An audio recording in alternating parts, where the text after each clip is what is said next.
Okay, next is from Donald Big White X-Ray. Will you love me, hot legs? That's his actual name. I'm assuming you guys have seen this already, but just in case you haven't, Chris Jericho was recently interviewed for a show, and he went off on Triple H and NXT. I haven't heard the audio of Jericho say this, only read the quote, but he comes across as super angry, and frankly, he's making himself look bad. That's just my opinion, though. K100, what do you think about what Chris Jericho said about NXT? I've not seen this yet. Let me look at this. So this is Jericho talking on this podcast. Once again, it is changing just the narrative and changing the history. It makes me laugh. Because when it started, it was not developmental. It was a third brand. It's not a sprint, so it's a marathon. And all the other that they said. So, of course, we beat the developmental, or whatever you want to call it. But who gives a It's such old news, and the show sucks. NXT sucks. It's not a good show, and they know it. Whether they were punished or not, they probably weren't punished. It's probably why Triple H said those things, because he's angry that we beat them, and he's probably angry that we exist. But, we don't care about WWE. We care about our show. We care about putting on the best stories that we can put on. We care about building our fan base and building our ratings. We will continue to exist, and I will tell you this. My boss has a lot more money than his boss does. A lot more. So you want to go to that, and we're not going anywhere, and we'll continue to grow. That pisses him off, and why wouldn't it? They had a monopoly for so long, and don't like the fact that we exist, and that's fine. We don't care that they exist. God bless them. They run a show in front of 50,000 people. Why would he care about us? But, he should, and he does, and that's why he said those things. And basically, he's just coming off one comment that Triple H said about to Ariel Helwani when he had that interview. He basically said, "It goes, hey, they beat our developmental brand. Good for them." So you got to get the backstory. Of this is Chris is always like anytime anybody's talked about NXT or something. Chris is always that's I don't know if that's his gimmick or just being, but he's just always staying in character in that. Oh, that's just that's the school.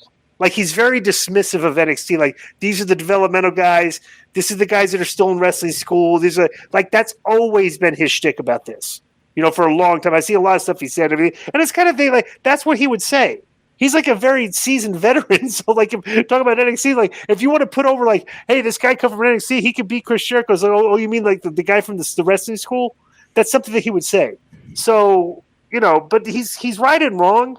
Bro, they're not. They were never. They're not a third. They call it a third brand to try to market it better, but everybody knows it's a developmental school. All the guys down there are in the performance center have to go to the wrestling performance center every day to learn. So it's not. You could call it a third brand, but like anybody in the business knows it's just developmental. So, well, what do you think about that, Konnan? Yeah, I agree, and you're also. They had no real stars on the show, and they were going against AEW that was bringing in big names. And number two, I do feel that probably WWE is mad because they've done a real good job. Whether it's MLW, they were about to get a good network clearance, and Stephanie went in there and squashed that. When we were going to go to New York, AAA, they actually ran a show. They hadn't run like a SmackDown in New York City like in 20 years, and they ran a SmackDown just to us. So they don't like competition. Plus, you also got to remember that a lot of wrestlers that probably had nowhere to go and might have re-signed at a lower price now were going to AEW, and they had to up their price on some wrestlers to keep them. So wherever you look at them, they were kind of a pain in their ass. Right.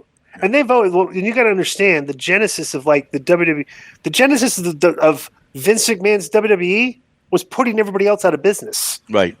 So it's like, except for WCW. So it's like, so whenever time they see anybody trying to, like, competition, you just kind of have to try to compete. And if you try to compete, they're just going to like, oh, let's do this to them, like, and try to squash it, so, but that's, it's a business practice.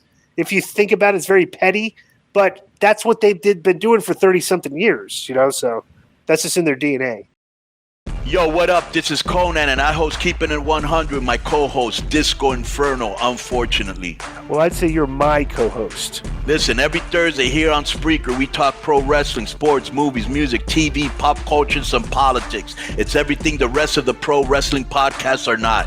Tune in to hear myself, the superior one, educate and inform. Tune in to hear me bury Disco. That's very disrespectful. Join us every Thursday on Spreaker and keep it 100. Boom!